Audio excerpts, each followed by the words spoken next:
Okay, as we get started, this debate will use a traditional format. The order of speaking will be in alphabetical order, and Jeff Bradman will be speaking first and will be the first to respond to the first question.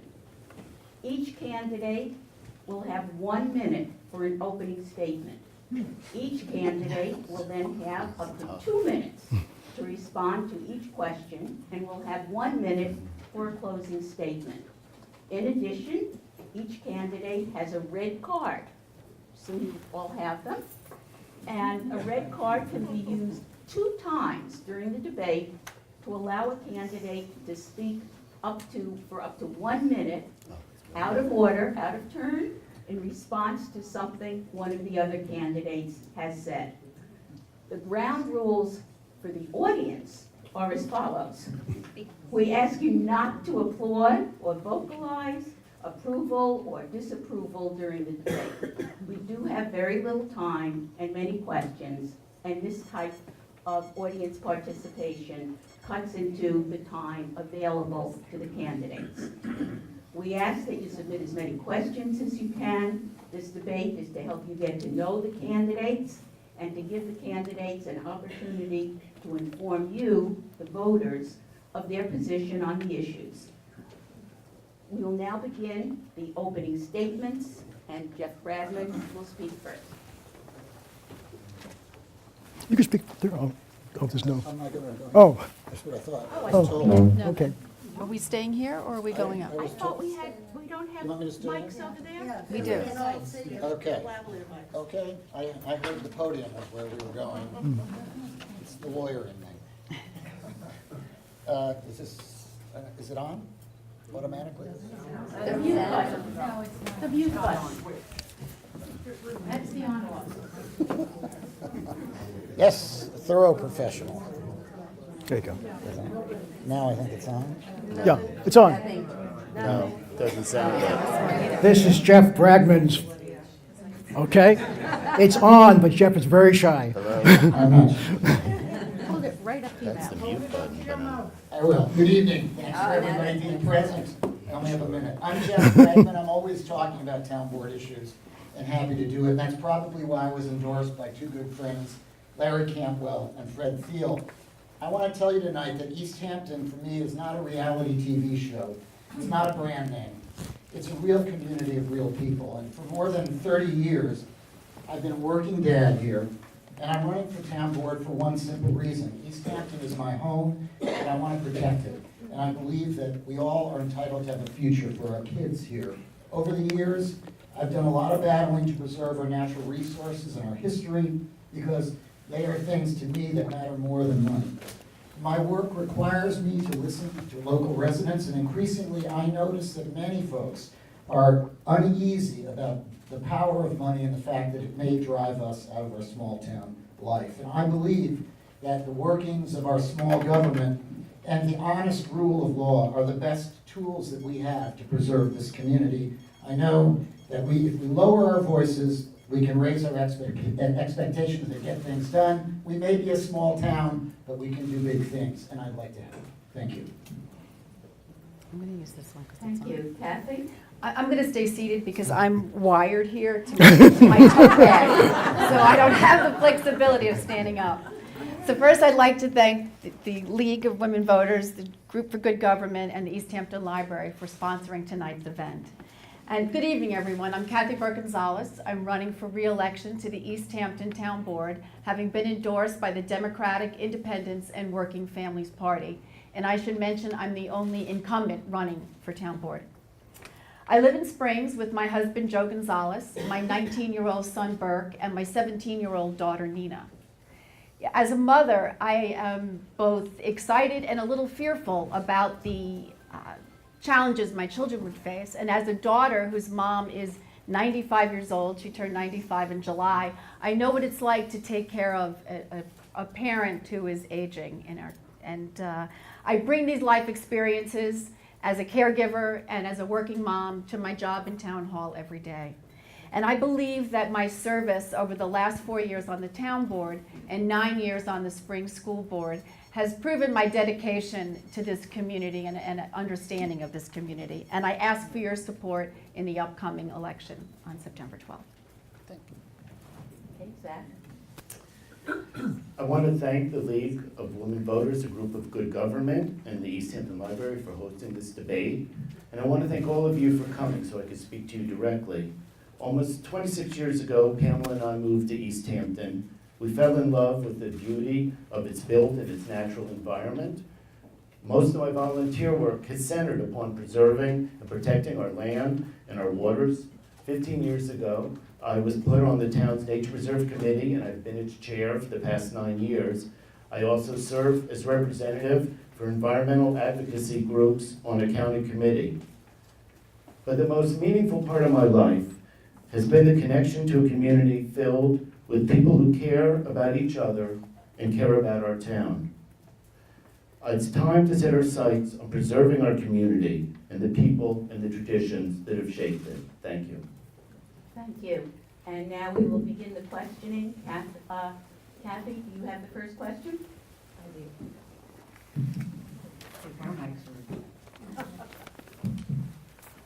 There are near universal complaints about poor cell phone reception and access throughout the town. What can the town government do to solve this long-standing problem? You may want to address the Springs Firehouse and Iacona Farm. I actually think I have the first question. I'm a little ambivalent about the cell tower that was built at the firehouse. And I know that it's been, the method that they followed to get it approved has been challenged and is in court. I'd like to see towers that are hidden, but they've got to be hidden in a way that doesn't change the architecture or the meaning and the traditions of the buildings that we have. So it becomes a little bit of a problem to hide them. And I think really it's a balance between the convenience of cell phones, which we all want, and protecting the things that we love about East Hampton. I mean, I know that I was involved in a case where they wanted to change the molding on a church, and they were, they promised that they would duplicate the molding, but they were going to use a material that couldn't deteriorate. And I don't think it's a good idea. I'd like to try to keep the town as the way it looks to the maximum extent possible, and I think I'd rather have a little bit of inconvenience over tampering with that. So I think we got to be very careful about what we do with cell phone towers. And I don't love it on 2 holes of water when I drop calls, though, I have to say. It's inconvenient. Thank you. Well, I live in Springs, which I said earlier, and for years when I would have to go outside on my patio in order to take a cell phone call. And it was particularly challenging when there were leaves on the trees. It was better when there was no leaves, and it was really inconvenient when it was raining. So as far as the town board is concerned, we are actually, you may have heard, we're doing a capital project. We're upgrading our emergency communication system because not only do we have problems with cell service, but our fire department, our police department, and our EMS are struggling too. Our system right now is 20 years old. It only has 5 channels, and they no longer make the parts for the equipment. During the Sag Harbor fire that we experienced in December, 143 busy signals came up because of the fact that there were only 5 channels on that system. So now we're putting together a new system. It's going to have 12 channels. We've coordinated with the village of Sag Harbor, the village of East Hampton, the town, and the 5 fire departments. Because we're putting in this new communication system, we need service in Springs. So we are looking right now for a location in Springs for a tower, and we've reached out to the county and have expressed to them that we also need a location in Montauk for the tower so that we can have the service that we need. Thank you. I want to relate a true story that a gentleman who hit his head and was semi-unconscious and was able to pull out his cell phone and could get no reception. And he was rather scared. Fortunately, he only was woozy, and 15, 20 minutes later was able to get up and move to a place outside the house where he could make a call. We need better cell phone service, first and foremost, just as a health and safety issue. When I speak to the Springs firemen, they say, I sleep with my cell phone in the window because that's the only way I'm going to get a call. Yes, the convenience of me not having to walk outside, because I live in Springs also, and making phone calls is important. So we do need, this is mandatory, we have to have better cell service. We should be also looking ahead at some of the technologies that are being used, say in cities, where they use more, but say less obtrusive cell towers and have redundancy. And that is an area where the town can get involved, look at the planning, have the planning department update the very, very old study of it. Thank you. Okay, we're now ready for the second question from Steve. A perennial problem is the lack of affordable housing from both a practical and ethical point of view. There was a seemingly ideal site 2 years ago in Wainscott, but it was not carried to completion. What is your opinion of that, and what can be done to create affordable units? Kathy, you begin. Thank you. I happen to be the liaison to the Wainscott CAC, so we talked about this at quite some length. Unfortunately, there was a lot of pushback from the community because of the one-room schoolhouse in Wainscott. I've toured the schoolhouse. It's, has the capability of housing about 25 students, and I believe now they have about 28 students in the school. So there was a great deal of pushback. We also heard from folks in the Georgia Pond area that they were concerned about the water there because the travel time and how close it is to the pond. The good news now is that the town has just put into place new legislation for low nitrogen sanitary systems. So moving forward, water shouldn't be an issue and wastewater treatment shouldn't be an issue.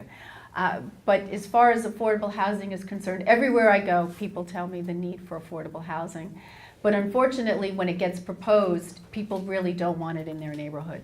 They're concerned about their school and their taxes and things like that. And I think what I would ask is that we need to open our hearts and we need to move forward with more affordable housing in this community. Thank you. I'm happy to hear that we do now have wastewater treatment systems that would work in a large project in Wainscott, and I think one of the first things I'd want to do is reopen the possibility of putting that there. Yes, the school is always an issue wherever it is. I had spoken to quite a number of people in the school boards on both sides. The sense I got is that if we could work out that the extra students who go to the East Hampton schools, as long as they were paid for by Wainscott, that would very likely be acceptable. I think that should be explored.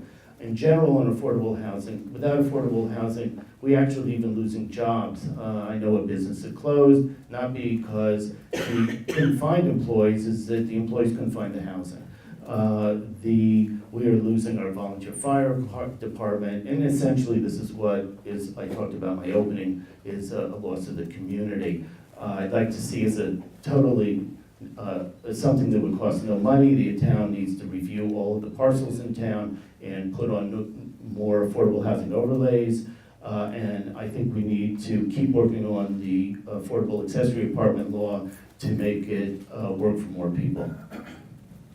Thank you. And they now have another question. Oh, No, Jeff's no, gotta Brad, answer. Jeff's gotta go. Jeff has to go. Hi. No free passes.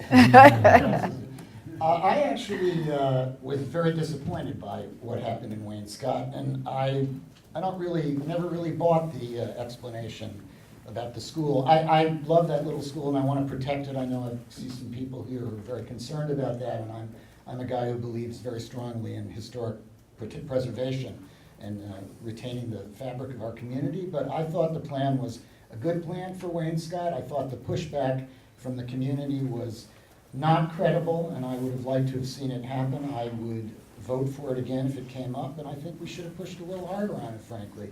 I don't think we give in when the community balks at something like that.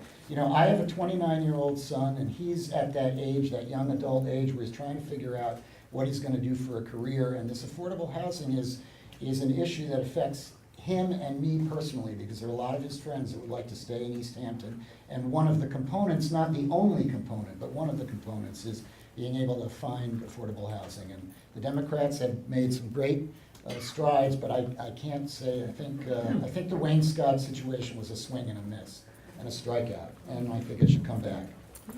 Okay, thank you. Now, Kathy. hold on. Yeah, can I just say, Oh, Rick sorry. Hart? What I do want to say is that we're going to be breaking ground very shortly on the Acabonic Manor House project. It is a model project. It's going to be 3 manor houses. Each manor house contains a 1-bedroom, 2 2-bedrooms, and a 3-bedroom. We're doing it as condos, so people can, young people can get in and have home ownership. The model can be used as rental apartments. It can be used as, again, as home ownership. And we've been looking around the community and are working on rolling it out into other parcels. Thank you. Who's next? Next. Okay. Thanks. Question? There have been discussions for years on the merits of a town manager. It provides for professional, non-political administration, freeing elected officials for policy and strategic matters. Larry Cantwell acted in a similar capacity for the village of East Hampton for many years, to everyone's great satisfaction. What is your attitude towards the implementation of such a system? Would you be a supporter? I'm going to open and close with a statement that leaders are elected and managers are hired. I think anybody who's followed me and either the GGG or the League of Women Voters knows I've sat on 2 forums, I believe, advocating for a town manager. I still believe that's the case.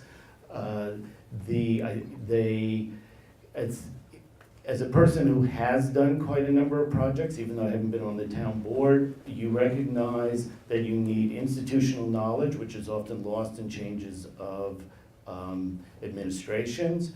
You need help working across departments.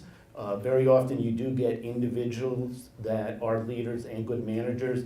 Peter is an example, an excellent one, especially like with Tony Littman in the buildings department, and Kathy, I've worked with some on the airport, but in general, we are elected as leaders. And having a manager gives you the opportunity to devote most of your time on the policy. If you've ever tried to work on the airport, you can easily be reading hundreds and hundreds of pages in a month. And you don't have a lot of time left. I personally feel without a town manager, I get a lot done, and with a town manager, I get twice as much done. And so I will close with what I said is leaders are elected and managers are hired. Thank you. Jeff?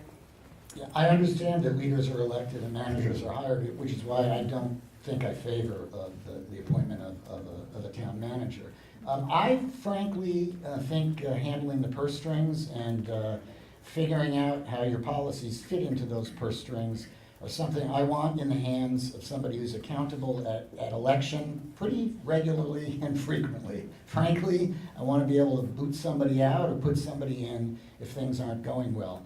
And there are problems about hiring somebody who's an expert to handle all your budgeting, and it involves a sort of a subtle shift of power because that person does become very powerful in the local government. And frankly, I don't want somebody who's perhaps a financial whiz and sort of got that narrow view handling the most important function of government. For me, I don't see a separation, between social policy and fiscal policy. And sometimes I've heard, I think, from Mr. Cohn that he feels differently about each of those positions. I think that your social policy is so intimately connected with how you handle the finances. We should have it in the hands of people who are accountable, that we can cheer like we do with Larry Cantwell, or we can say, you're done with other people. I just think it's safer for us and we're more in control. Where's my red card? Red card. Okay. So one of the things that's very important to recognize is that there's a very large difference between a town government and a village government. And a village government is a mayoral kind of system, and what Larry was in the village had a lot of power. The town manager in a town would essentially not assume any of that important legal responsibilities unless there was a townwide referendum, and I would not want that. The budget officer would still remain working for the supervisor. In a town, the supervisor is the chief financial officer, and that would fully remain. So in a town system, unless there's a townwide referendum, what I'm advocating for is essentially something we almost already have now. We have two division heads. We have a division head of finance, we have a division head of public safety who work across many departments. I'm just advocating we would expand those to almost all the departments. Kathy?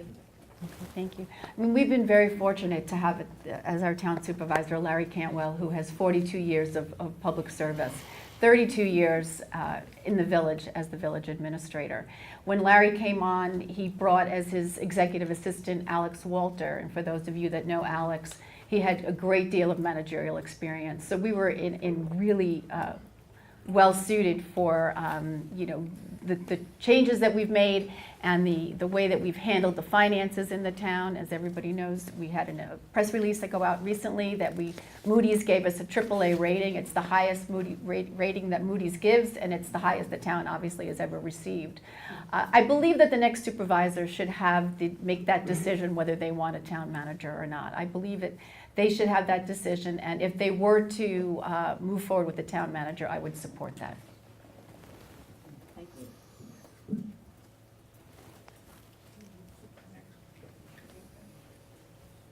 Next question. We're on the next question.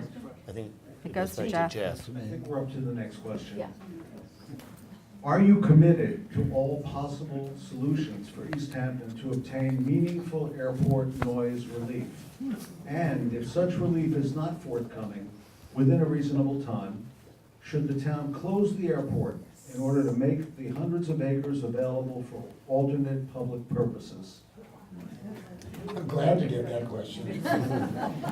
Because I think before anybody on this dais or anybody in this room was talking about airport noise, I was actually litigating the case, challenging the environmental review that the Republicans were using to try to force the town to take FAA funding. When I started talking airport noise, people would say to me, oh, you just want to make the properties around the airport more valuable. And we litigated that case for easily 5 years, maybe more than 5 years.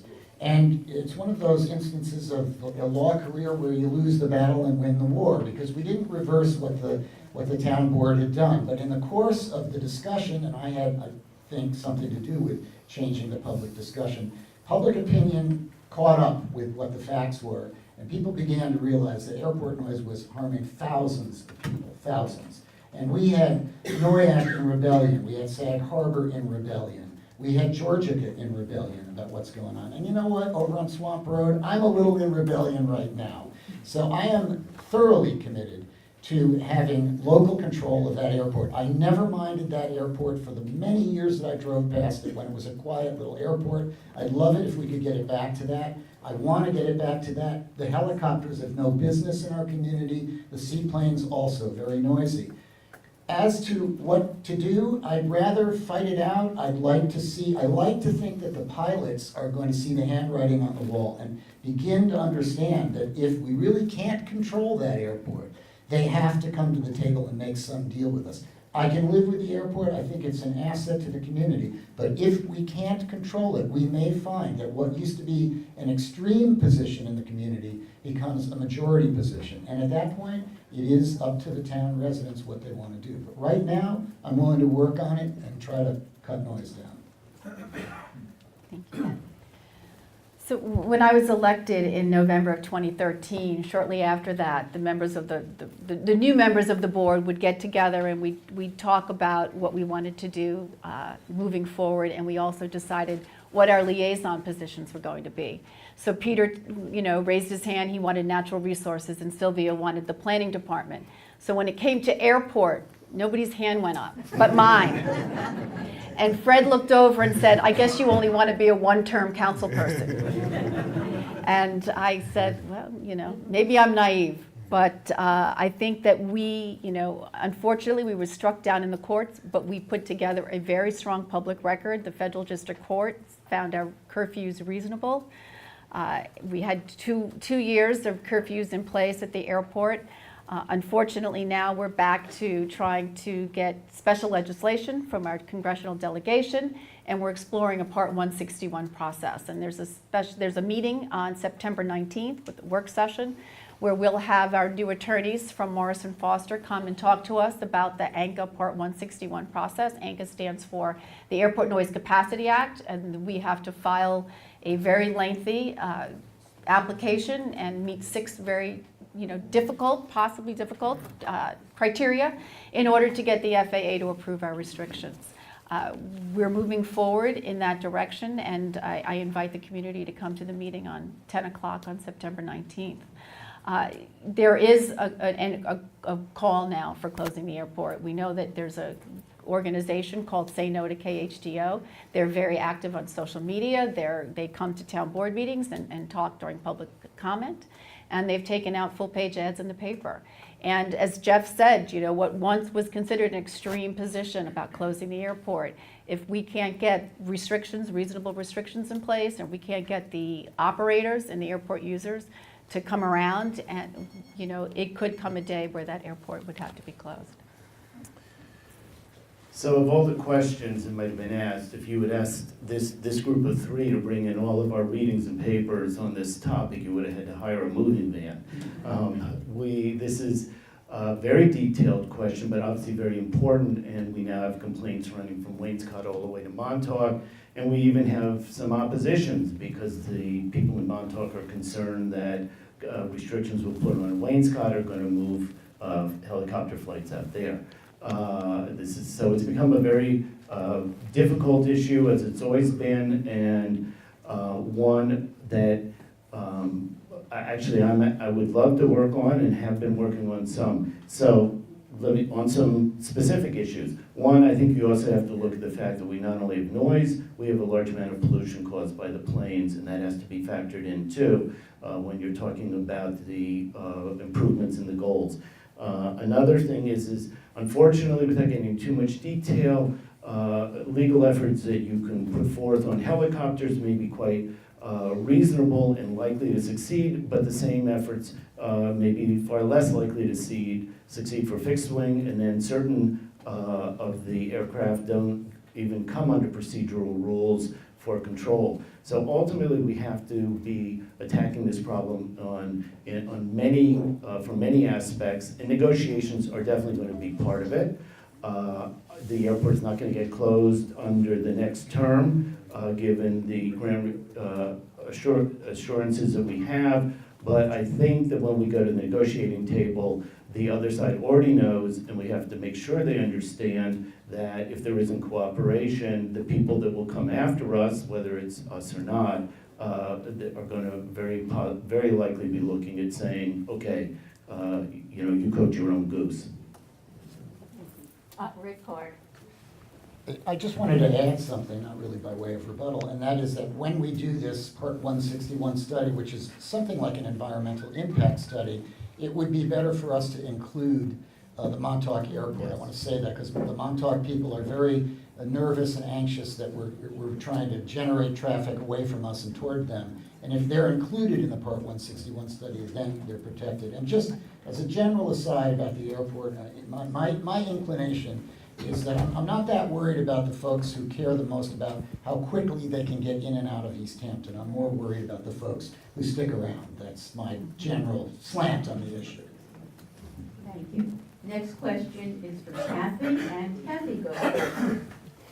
We have a large Latino population that's largely absent from a political process. How would you bring that community into full participation in civic life here? I will say from my 9 years on the school board, I know that it's been a challenge. In fact, the East Hampton High School or the East Hampton School District has done a terrific job. They've hired a community outreach person and literally made calls to parents and got them to come to meetings and held special meetings in Spanish. And it's been a tremendous model, and it's been very successful. We have, I guess last year at some point we appointed a Latino advisory committee, and we were doing outreach with them. We were having special meetings. We had a meeting on the rental registry when that was launched, and we had a meeting on code enforcement. And unfortunately then, in January, when our new president came in and came out and said that we could deputize our local police force to be immigration officers, folks were very fearful.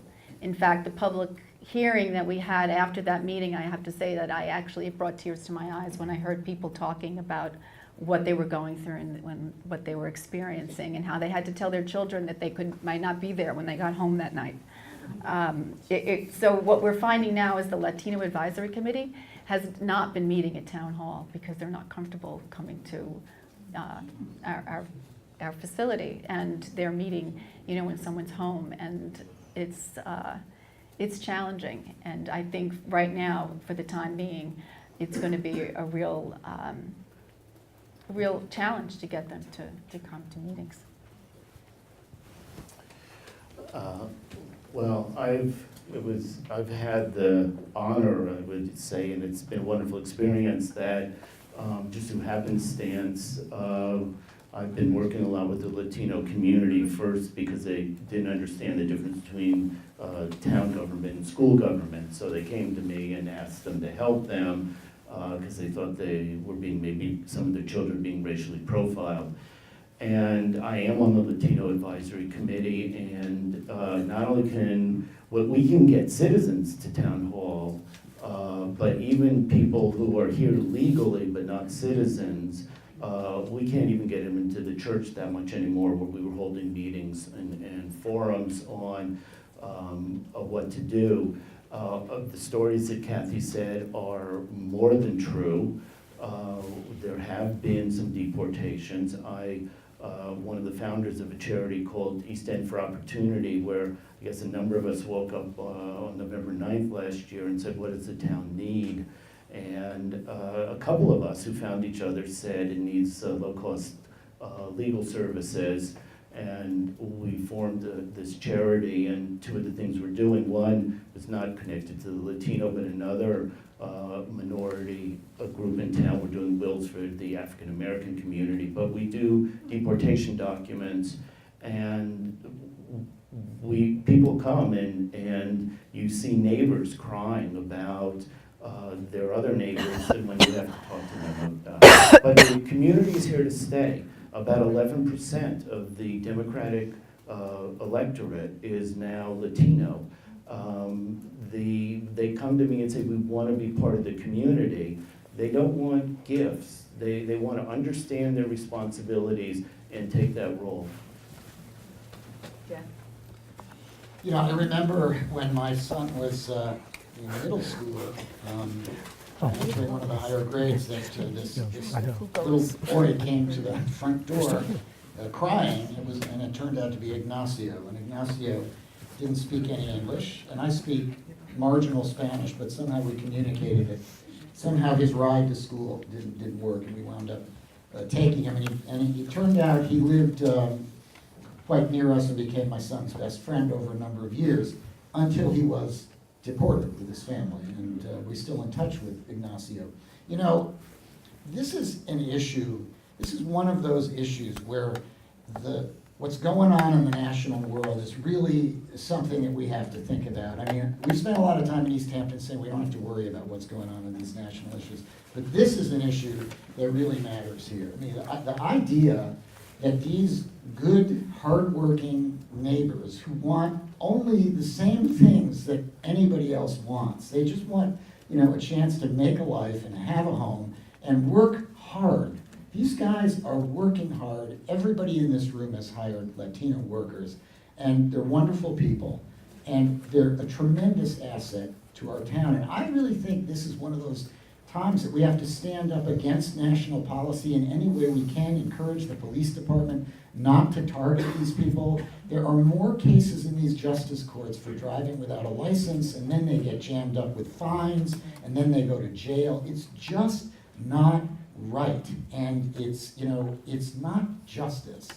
And we have to work with the cops and say, you know, these people are part of our community and we want them here. They make us stronger and happier and more productive. So I really think we have to be strong and try to say that East Hampton is not going along with these crazy biased policies and these horrible epithets that are used for these hardworking immigrants, just like my grandparents, just like your grandparents. Thanks, Jeff. Next question will be for Zach. Other communities have permitted the building and operation of assisted living facilities, and East Hampton has none. We have an aging population, so the need is present. Do you acknowledge that need, and how specifically would you go about locating, permitting, and defining the size and height of such buildings? We clearly have a need, and it was recognized by, I think it was called Catherine, the Seniors Committee that formed a few years ago, and it was discussed that, you know, there are a number of people who need to sell their larger home. Selling the larger home, they no longer can qualify for the low-cost housing and affordable housing, and they don't want to go somewhere else. The problem is that the economics of assisted living is such that traditionally you would need a large parcel that would be very hard to find here. If we could find an appropriate parcel, I think it's absolutely something that should be looked at. But I think that's going to be a difficulty. Given that, I think we need to look at, can we create things that are similar or similar enough? How many, we already bring in a large amount of the needs of assisted living into homes where we have Meals on Wheels. How far can we go? It's quite possible that we can get fairly far that even if we don't create the assisted living, we'll be able to find both town, and I suspect a lot of it will be charitable organizations that can bring, whether it's medical visits or food visits, to the homes itself, and that might fill some of that need. Jeff?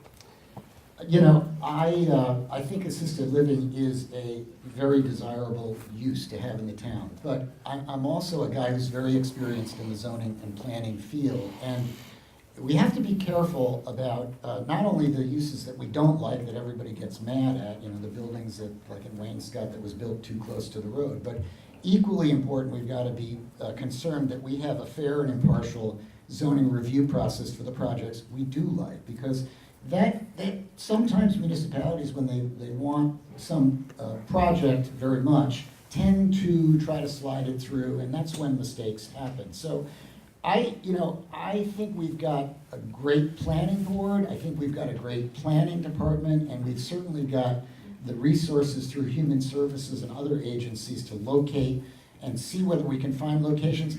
You know, this is partly a different feeling that I have about being a leader. It's not like you come to the town board and say, here's the solution, I've thought about this solution and this is where it goes. I know from lawyering these kinds of cases how important it is to listen to people. No matter how well prepared I am, there's always somebody in that audience that, you know, pipes up and nails the subject from the back of the room. And these things have to evolve naturally.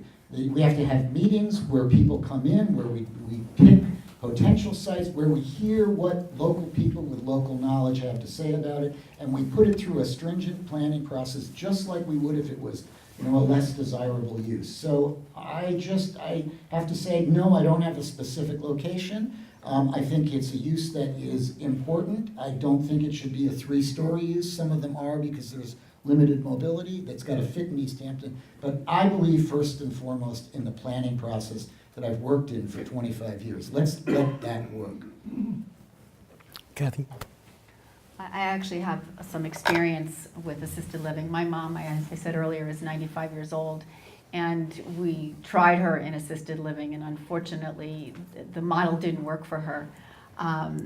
But for those that it does work for, it's an incredible experience. I think when my time comes, having gone to college and lived in a dorm, I think I could adjust to living in an assisted living. My mother went from her parents' house to her moved in with my dad when they got married, so she didn't like the communal living so much. But it's for some people, it's really a tremendous experience. The facility she was in was 2 stories with a basement, but it's costly. It was about $8,000 a month. So, and they don't take, health insurance or whatever. We didn't have long-term care insurance for her at the time. So, it's for folks that are like how Peconic Landing works, where you sell your home and then you can afford that kind of monthly bill. I'm not sure our zoning code, though, actually right now, as it stands, allows for assisted living. That's something we would have to look into. But I would definitely be open to a public-private partnership, and I would be very much interested in vetting it with the community. Zach? Next question? It's Jeff, I think. No, Didn't yes, I it's just- Jeff, I yeah. just answered. Next question. Offshore wind farms are coming. What are your views on the Deepwater project? Initially calling for 15 turbines 30 miles off Montauk. How do you reconcile the need for clean power with the preservation of the fishing industry? I think offshore wind, it holds great possibilities for us. And again, it sort of reminds me of the answer I just gave on the last question. I think I've listened to the commercial fishermen raise objections to the possibility that there'd be damage to fishing grounds. And I think it's a legitimate concern that has to be examined through a careful, objective, transparent environmental review process. I mean, we in East Hampton have to know before we go. It's a big project. It involves blasting the seabed, and I'd like to know the real facts. We've had a bunch of public meetings, and I've attended a few of them, and they're good meetings because people can come in and they can express their views, but they tend to be a little bit sort of venting meetings. And really, when it comes down to it, these decisions are made in a sort of methodical way with a transparent record where we have experts talking about it. So I support renewable energy. I don't think we should get complacent and say, well, if we support deep water, everything's going to be fine. There are ways that we can actually cut down the spikes in energy use that we have that are causing us to use generators out in Montauk. And there's simple things that we probably learned back in high school when we were all there, which is we need conservation. There's new battery technology that we can actually use in homes. We need solar, and we need solar arrays in East Hampton, and we should work on it. There are great deals now that the state is offering so that you can get financing to put solar on your roof. And if we can just, and those smart meters, the smart thermostats are a terrific way. If we can just control the spikes that we had for the 2 or 3 days in August, we can do a tremendous job in upping the percentage of renewable energy that we use. So I think we have to have a multifaceted approach, small approaches, and we've got to do better in our own homes, and we can do it. We can do it. Thank you. So I support the South Fork Wind Project. As folks may know, Deepwater has leased 265 acres from the federal government. Right now, they're working with the fishing community of where to site the 15 turbines. Yes, they're going to be 30 miles off of Montauk, but they're below the horizon, so you're not going to see it when you look out from the point. And as I said, they're working with the fishermen to find out and map where the fertile fishing grounds are so that those turbines don't disturb fertile fishing grounds. What we've learned from, in Europe and what's happening in Block Island is that those turbines create a reef and fish, live there. And we find that for the recreational fishermen, it's actually a boon for them because there's a lot of great fishing there. You'll be able, the way they'll be spaced out, the commercial fishermen will be able to go in between the turbines. The big challenge was that we heard back was where are we going to land the cable when it comes to East Hampton? And originally, they were looking at two landing sites on the north side, on the bay side, and the fishermen said that that would be too disruptive to their livelihood. So now they're exploring a landing site in Hither Hills, Napeak Lane, and Beach Lane. We actually, at the Wainscott CAC at the last meeting, had Deepwater come and attend because Beach Lane, is right down the block from the chapel where we meet. And we had a very lengthy discussion on it. From what I understand, what they're looking to do is not only minimize what happens in the fishing community, but also minimize once it comes to land. They're looking for a landing site that works from a geological standpoint, that where they can not go through rock, so they can go through sand. So the cable would be buried very deeply. They would take into account sea level rise. And Beach Lane has actually been quite attractive because they can go up to the MTA right away and take it right to the Cove Hollow station. I think everybody in this room is going to support more clean, green energy. However, I find it a little premature to put a full stamp of approval on the project. If you speak to the Deepwater people, I've had a couple of private meetings, and the most informative meeting was the harbor management group of the trustees held the one meeting I've been to that wasn't a venting session, where they brought their scientists, and some very serious dialogue took place. You realize at that meeting when the scientists presented it, they're really not that far along yet, or moderately along on their science. And as they said, we have about 20, somewhere between 20 and 26 approvals left to go, reviews. I think, one, we want to influence those as best we can. The town only has limited ability to influence them. But Europe has put out guidelines of how you review these things with about 80 questions that one should ask, and what are the answers like. In general, I think it's a wonderful idea. I do worry about several other things. I do not want to see solar displaced, and there was a decision by the Public Utilities Corporation in New York in March that greatly changed the in upcoming years, the advantages of solar, and PSEG has the right to reduce some of the incentives. The town should be lobbying PSEG not to reduce some of those net metering incentives. And I will say, though, the advantage of going to a sort of an open, let's really discuss this session with the trustees is, I just have to throw this out. It's such a wonderful idea. One of the lobstermen said, forget that, buy Plum Island, put all your windmills up on Plum Island, and so put solar anywhere else that you're not putting the windmills.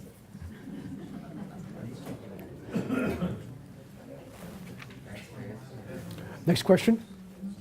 This is sort of a three-part question. Okay.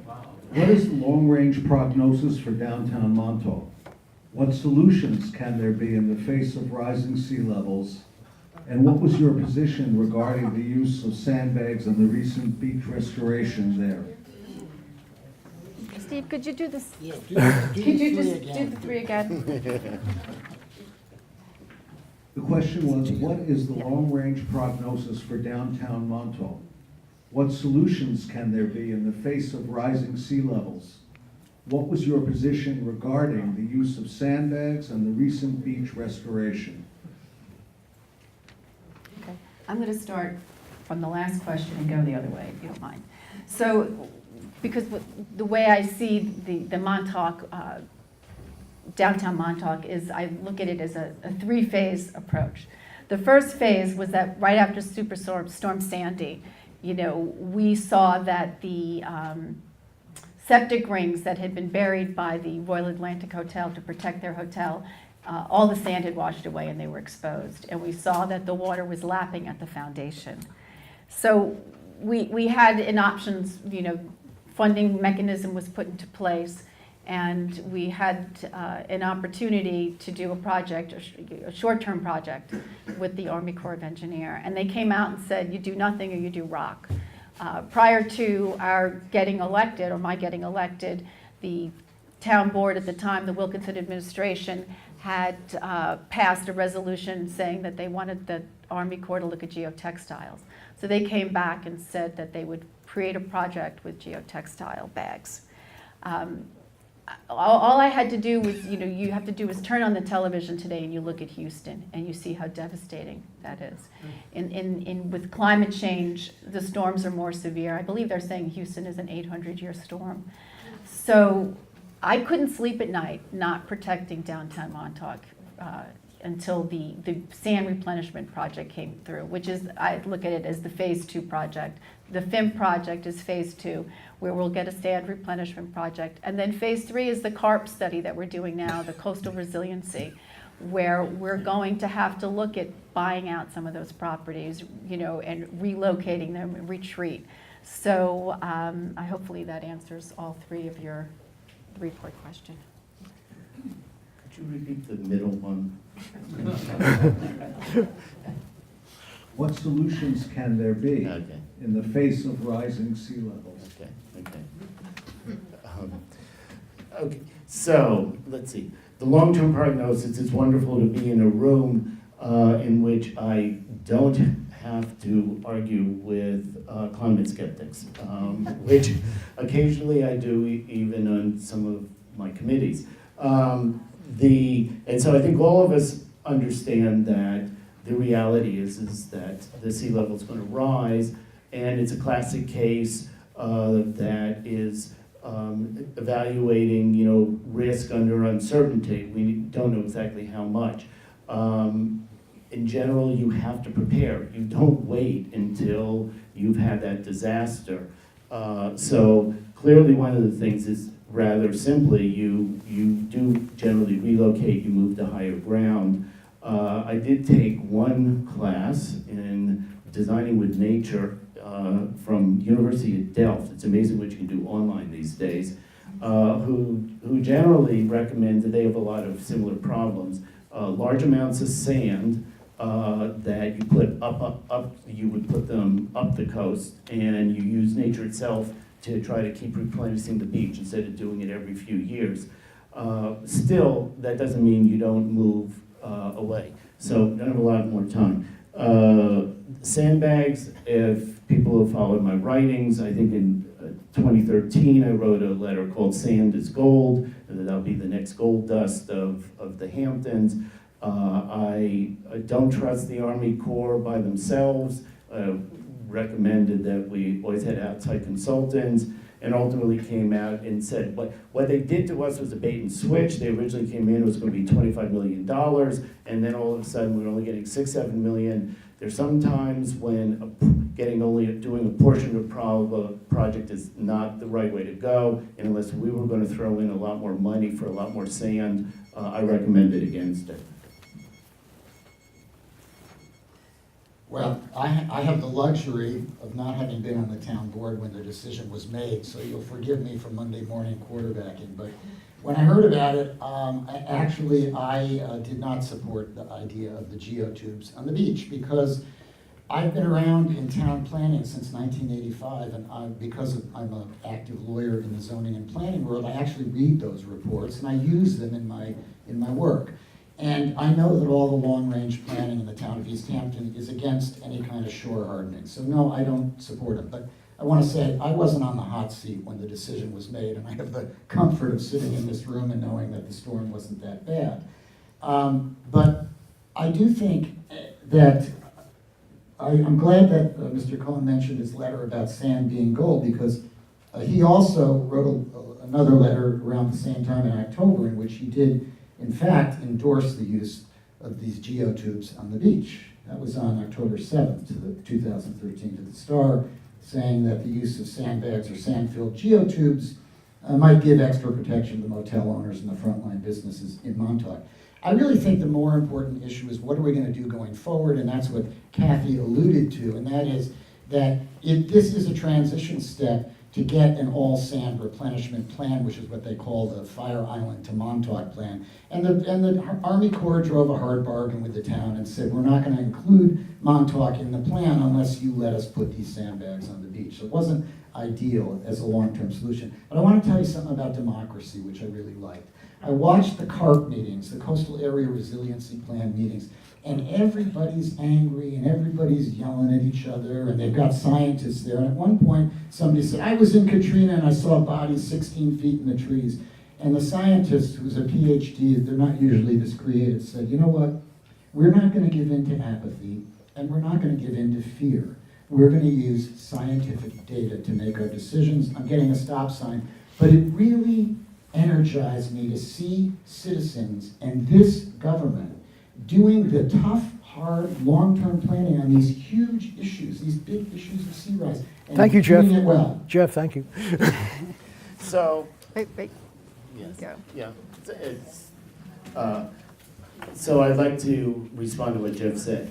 When it's true, Wilkinson put forth an idea that was rocks, but at the same time, that was a time when we were going to get $25 million and a huge amount of sand put on there. I went out personally, this is in 2013, and held personal talks with Paul Monti and with Chip Duryea, who of course had a lot of influence at that time, and said, how far can we reduce this? They weren't willing to go to all sand, so I said, can we reduce it to geobags? Would you refer that? Compared to rocks, which was our other choice in 2013, and what was going on with Supervisor Wilkinson, it was a good choice. What I also said was that once the Army Corps then did the bait and switch and dropped it down to only a small amount of sand, I wrote a letter that said, now what is proposed is a steep pump with a sandbox in front of it, and we shouldn't do it. So. Okay, next question. How would you address the increased deer and resulting tick-borne illness problems we face? Well, so the first thing, we're going to have to separate things because it's the relationship between deer and tick-borne illnesses is much more complicated to put it all on the deer. This is clearly the most contentious issue I've ever dealt with. The Nature Reserve Committee, which I chair, has always traditionally handled deer management, so I'm naturally the chair of the deer management. And I think that one of the most important things is to not look at it as a deer problem. You have to look at the situation of that we have a number of problems and deer are implicated. And they're very serious problems. We collect very good data now on the number of deer and vehicle collisions, and we know that we picked up last year 475 dead deer carcasses off the road. So we're not even counting the ones that go into the woods and die. This is true. You do not want to see deer die by cars, and you you don't want the drivers getting those experiences. So I'm going to have to go fast here. I want to talk about what I support. I've always supported the right of the local hunters and the use of local hunters on local properties for deer management. I also am the one person, I think, who has written the DEC with a proposal to try to install 4 posters that would then become an attraction to the deer and try and experiment with immunocontraceptives and non-lethal. Unfortunately, I've sent it to the DEC twice, and I know the people there, they refuse to answer. In terms of the Lyme disease, I do sit on the county's town tick control advisory committee. I think, what am I going to say? Sorry. Thank you, stop. Okay, I gotta move fast here. I've been hit by a deer in the car, and I know it was the deer's fault. It was not my fault. I don't like the collisions. It's obviously dangerous. No one likes it. But I don't have deer fencing in my house. I live in the woods, and I tend to be a little bit more laissez-faire. I feel like I moved to the woods, and they have some role there, basically. So, and on Lyme disease. We know the vector to human beings is really the white-footed mouse, and Gamonex is a scientifically established method to break that chain of causation. So we should all be throwing these tubes in the yard. I'm not sure that deer really connect that well to actual human transmission. But here's the thing, again.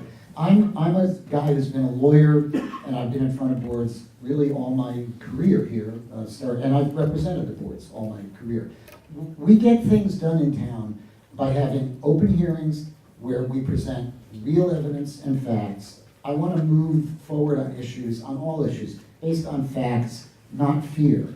And I would also like to try to get us to stop shouting at each other a little bit, because I think we make better progress when we talk to each other and listen to each other. And on the deer situation, I don't know if there's a deer problem, but I'm perfectly willing to get in a room with a fair, open hearing where everybody can present their view and we get some science done so we decide what the deal is. I know there's been a lot of criticism of the deer committee, that it's stacked in favor of hunters, and I've heard this from people who don't favor hunters, that they feel it's not an objective and fair committee. I believe in an objective, fair committee where everybody gets to say. We may not walk out of the room agreeing with everyone, but I think people feel better when they know they've been heard. So I say, let's do that, let's find out if there is a deer problem, and then go to step 2, use the same process, and try to decide what we can do. There are other methods to control population. We can shoot darts at them that have hormones in them that don't generate it into the ecosystem. But in general, we got to know before we go. Thank you. I believe it was the fall of 2014 that the Group for Good Government invited me to a meeting on a Saturday afternoon with my colleague, Fred Overton. And I was there to talk about the airport, and he was there to talk about deer. And I thought the fireworks were all going to happen when we discussed the airport, and I could not have been more wrong. People lit up when we started talking about deer, because unfortunately, too many of them had had instances where either them or a loved one had had a collision with a deer. And you know, in my 4 years on the board, I have supported expanding hunting. I have neighbors down the block that have a freezer in their garage that, you know, feed their family over the winter with venison. But I will say that I did not support the sterilization project that they did in the village. That was a bit horrifying to me. But I will also say, as far as tick-borne illness is concerned, we all have, you know, family members, friends, neighbors, colleagues that are struggling with a tick-borne illness. We know that it's an epidemic. Fortunately, Stony Brook Southampton Hospital has stepped forward.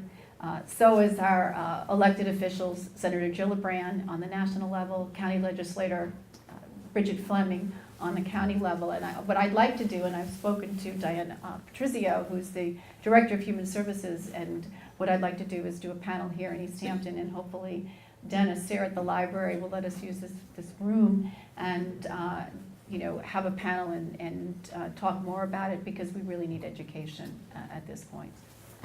Okay, we're going to have 3 more questions so that each person gets one to start with, and then we'll wrap it up. So can we have the next question, please? Yes. Sometimes a small but vocal group opposes a public or private project that benefits the broader community. How do you balance these competing interests?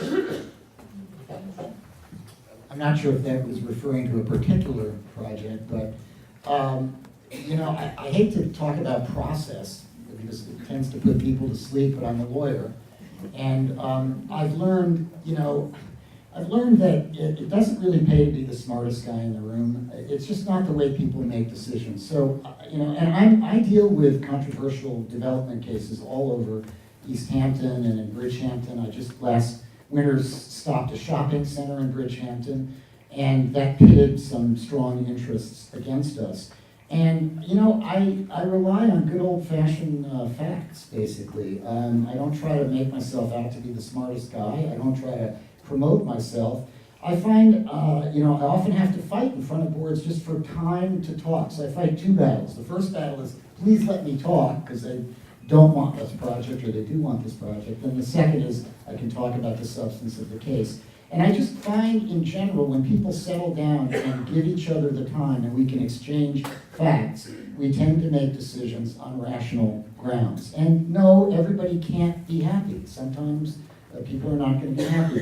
The bus terminal case is an example of this, which I've gotten a little flack from my friend Zach over on the end here, because I was hired by a neighborhood group to look at possible harms that would occur if you put a terminal there. We found out it was right adjacent to public water supply wells. So I represented for water. I didn't represent a particular neighborhood. My view was, If you have a project that could poison water, that's an absolute red light on that project. And the people at Springs are worried about traffic. There are many positives about this project. It wouldn't put traffic on in the summertime. It prevents a commercial use from being there. You don't have a scavenger waste plant handling human waste, and the buses are already going up there. I think the more we listen to each other and talk to each other calmly, some of those differences go away. And people who think they didn't get their way are more pleased because they were heard. Kathy? I guess the first thing that comes to mind when you ask about a smaller focal group that could disrail it was when we were working on the rental registry. There were folks that came out at public hearings that were very opposed to the rental registry. And if you had just listened to the public comment, you might think that this is not something that the town board should pursue. But the reality was there was a silent majority that supported it. And I think that that's, Jeff speaks to listening, and that is, critical. And that's something, in fact, Joe and I are always telling our kids that you learn more when you listen, and we're always stressing that. And so it's about listening to people, and I brought people in from both sides, and worked with folks that were not in favor of it, but when they understood why we wanted to do it, and explain that, and they felt heard, and you get very far when you give people that kind of respect and that kind of access to projects. Thank you. I've often felt we should have a concept called like balanced hamlets, where in addition to the comprehensive plan, you would look at saying, well, we need this amount of recreation in this hamlet, this amount of affordable housing, this amount of nature preserves. And that can help if a town board in saying to these groups, well, look, we've just bought 15 nature preserves in your hamlet. It's part of our policy, our guidelines. We need to move forward with some of these other projects. I've learned a few tricks along the way. In the Nature Preserve Committee, we often nominate properties for being on nature preserves, and often move them on to other departments when we think they're not suitable. It's generally easy in terms of putting things up for nature preserve, but still, we almost never put up a single one at a time. And I think that would also work well for some of these more controversial projects, whether it's recreation. Don't just go once and put one project in one hamlet and then let that entire hamlet, say, organize against it. If you've got multiple projects going in multiple hamlets, it becomes much harder to argue about it shouldn't be happening here, or could you commonly hear? We love the idea, but it's in the wrong place. Ultimately, though, part of being a leader is both providing education, trying to honor each person's, not just listen, but honor each person's views on the subject, negotiating, moving people along, and then ultimately sometimes you just need backbone and say, we understand your concerns, but this is what we're going to do. A red card? Okay. I just want to make a commitment nobody's asked me to make, because it's been an important part of the way I practice law and the way I feel about the community, which is that it's my home. And that is, I won't play politics with planning issues. I was a planning board attorney back in 1985, 88, in that range, when planning was at its worst here. It was the most intense conflict we've had. And I used to go up to Tom Thorson, who was the town planner, in the midst of these controversies, and the environmentalists were tugging me one way, and the applicants were tugging me another way. And I said, Tom, just give me the straight facts, because that'll enable me to make a decision. I say that we make planning decisions in this town based on facts, not fear. And we don't play politics with planning. And we don't turn one neighborhood against another neighborhood by calling something a disaster before we know the facts about it. People need time to absorb the facts. And when they do, we're going to get more cooperation. And that's what I'm looking to do on the town board. Okay. Our next question. This is a budget and finance question. What would you do to preserve the town's excellent AAA Moody rating? I know the answer. Can we keep Larry on?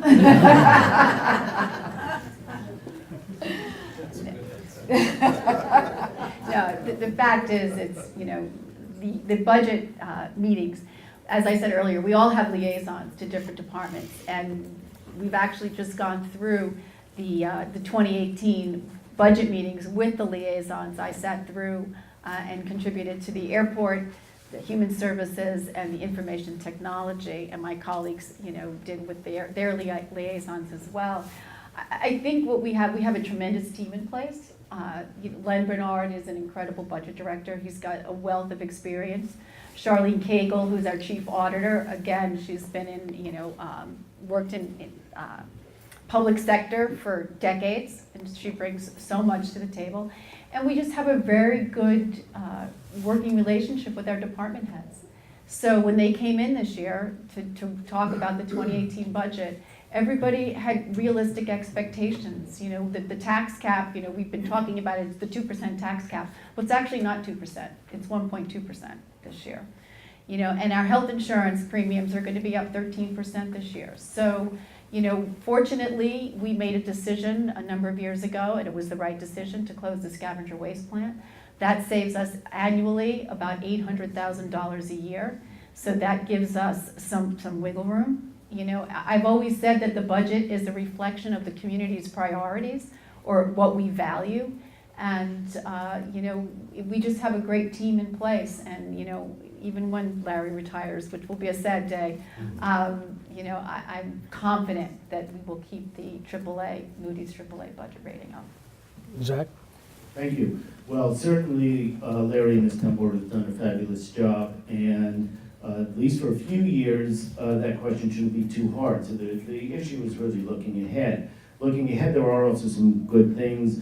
One, we're finally going to put behind us the bonds that we borrowed for the deficit financing. I believe they're going to come due both between around 2018 and 2021.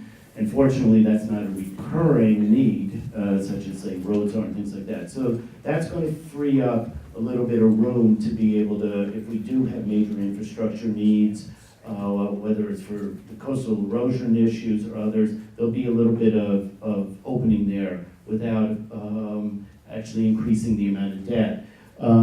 We do, another thing I would do now that we've been running some very large surpluses, is to look at our reserve funds. Reserve funds essentially are used to balance out spikes so that when you are doing very well, it's just like bank accounts. You put it aside, and if you get shocks that you weren't expecting, then you take it back out. And one of the shocks we have to be worried about somewhere down the line is the mortgage tax. We collect a huge amount of money that's based on people taking out mortgages from real estate. Real estate, as we all know, goes up and down here, and the amount of purchases go up and down. So in general, we're very good, but we just need to be cautious of the parts of the budget that can be variable, both in terms of revenue and expenses. And I think we're in an excellent position if we have that cautious eye. Oh boy, we've got a couple of financial whizzes here. I have a larger view of it. I mean, I'm happy that we've got this rating. It's a long time in coming, and the Democratic team worked pretty hard to reach it. And along the way, they negotiated a couple of union agreements, contract agreements. So I just wanted to throw in a comment that, you know, I didn't hear any, you know, complaining and wailing or threatening that we were going to cut services, or that, you know, we really needed to, you know, cut things to the bone and look over the social services that the town provides. And to me, that's very heartening, because that's the Democratic way, frankly, where we don't hedge our bets on our values. So I'm glad to hear that we're proud of our financial achievements without hearing the stuff that usually comes along with it, like, oh, we had to cut some social services and we cut union pay, and we, you know, times are hard. And that cheers me up, because for me as a taxpayer, but also because I've got a 29-year-old son who I think would probably like to live here. And, you know, this is the kind of solid road that that Democrats can put themselves on without, getting all pious about, we have to cut taxes for the richest and we can't provide for people that need services. And I think the town's we could do a little better on some of the services. I think we could do better on youth services in particular. We could focus on that.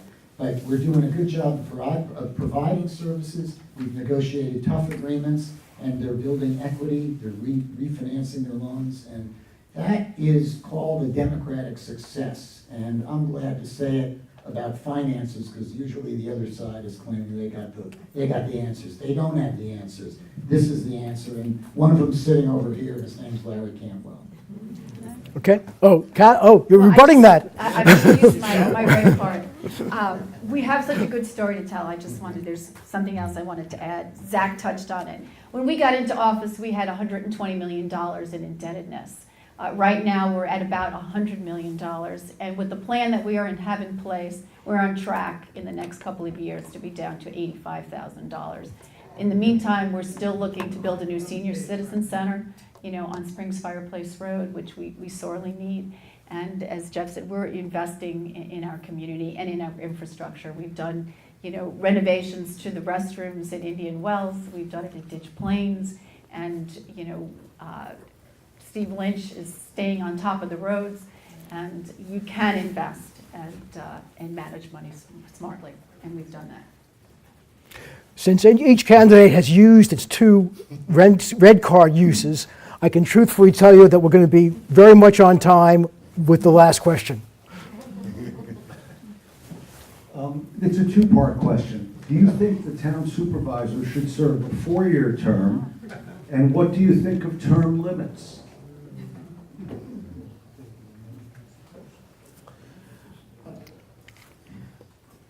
I see pros and cons of having a supervisor serve a 4-year term unless we made other changes. Clearly, that whole sense of continuity that I talked about with the town manager, part of that would be helped. One of the issues I have, and it may not be seem so important to other people, but right now the system is such that one party, or let's say a group who has a certain philosophy, can entirely replace an opposing party, or opposing view. That has certain advantages in a democracy that sort of keeps one side, not being too complacent. And that would be the one thing I'd want to think about. I clearly see the disadvantage of the 2-year term. You sit there and you're campaigning by the time you just got started up and running. And so that part makes sense to me. As I said, the only thing I want to think about would be giving up the fact that one side, and we've seen ones that we've liked and one we haven't liked, that can replace the other. Term limits, I would want them to be at least fairly long. I have seen in some cases where I felt that a town board member maybe became too complacent, and the fact that they're on for 4 years, if you start becoming complacent in your first year, it's a lot of wasted time to sit there.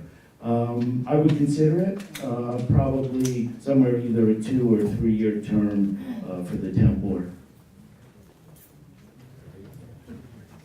I'm not a big fan on term limits. I actually think the best term limit is called an election. And I'm all in favor of just making people accountable in elections. I will say that, and frankly, the short term that the supervisor has makes the supervisor accountable at a shorter interval, and I think it makes him more accountable. And he's got some responsibilities that we might want to check in on, these budgeting responsibilities, and we've had some problems in the past on that. So I'm okay with a 2-year term for him, and I think elections are fine. Where I've seen term limits that might be helpful in local government is on appointed boards. We have planning boards and we have zoning boards, and I can't say I've seen this problem in the town of East Hampton, but in other jurisdictions, I have seen where they have board chairmen that have remained on the boards for 20, 25 years. And believe me, things change a lot in 25 years. I had one guy in Southampton who used to love to tangle with me. We had sort of a friendly fight every time I appeared. And I was really gratified when he finally got off the board. And the village of Southampton right now is having a political revolution. And they're looking at their board members, not their elected members. They're looking at their appointed board members that have a huge amount of power in your town. And I could see some term limits on those appointed boards like the ZBA and the planning board, because they really affect day-to-day development in your community, and it can be abused. Starting with term limits, I don't believe there should be term limits. I agree with Jeff, that's why we have elections. Let the voters decide, who gets reelected for the town board every 4 years. And as far as the supervisor candidate is concerned, I'm comfortable with a 2-year term. I wouldn't want to be the town board member running without someone at the top of the ticket. And I think that it builds, you work as a team, and so I would agree with staying with the 2-year term for the supervisor and not having term limits for the other offices. Kathy, can I borrow your microphone? Absolutely. Yeah. I found out that my microphone wasn't working. I just want to wake everybody up in the back, give you some hope that we're soon going to end. And we'll start now with the summations for 1 minute for each of the candidates, starting reverse. We'll have Zach go first. That's a relief. Okay. Why am I running for a town board seat? First, I believe I am qualified. I've been asked to chair many organizations and committees because people feel that I am a good leader. Good leadership sets an ethical standard and brings out the best in everyone. Second, through my 15 years of community service, I have learned how the town works, how it sometimes does not work, and how to get things done. On a personal level, I am running because I care about the people of our town. Several times a month, I review what I have done. With luck, there will be a tangible event to review. I may have helped a Girl Scout troop study nature, or an elderly woman apply for an affordable accessory apartment. If I feel that I've helped my community, I am likely to smile, feel a satisfaction that only comes from helping others, and say to myself, I must continue. Me? You wanna Well, we go can have Jeff go. All right, let's do it reverse. Okay. All right, over the past 4 years, I've had the honor and privilege of serving the people of East Hampton. During this time, I've worked hard to address the serious issues that we face as a community, protecting the quality of our drinking water, surface waters, and harbors and bays, addressing climate change and sea level rise, encouraging clean, renewable energy, fighting for local control of the East Hampton Airport, providing affordable housing opportunities for local working families, balancing our budget, improving mental health services for our youth, and providing essential services for our seniors. But what I'm most proud of is how I've worked with my colleagues to return dignity, respect, and civility to the business of the town board, encouraging public participation to assist in problem solving and more informed decision making, and restoring the community's confidence in town government. A stark contrast to what we see playing out in Washington. I'm asking for your vote in the Democratic primary on Tuesday, September 12th, so I can continue to address the pressing needs in our community. I come to this from sort of a different perspective than the other two people on the dais. I fight battles, is what I do. It doesn't mean I'm a mean guy, it just means that I've chosen a legal career where I represent neighborhoods and ordinary residents who are concerned about overdevelopment, or they're concerned about the tear downs of historic buildings, or they're concerned about the oversized houses in the Amagansett lanes. They're concerned about the dune destruction on Shore Road, and they come to me for help. And they don't come to me for just talk. They come to me to get something done, and I fight the fights for them. And I do it because I listen to them, and I do it because I can translate their needs and their sometimes emotional objections into legal arguments that are persuasive. And I really enjoy it. And I've protected the landscape in ways that many of you don't even know. We stopped a shopping center last winter in Bridgehampton, an 85,000 square foot shopping center. Protected a historic building in Sag Harbor. That's the signature of Sag Harbor. These are things I want to do on town board. I want to get things done. I want to first thank all of our candidates for a terrific job.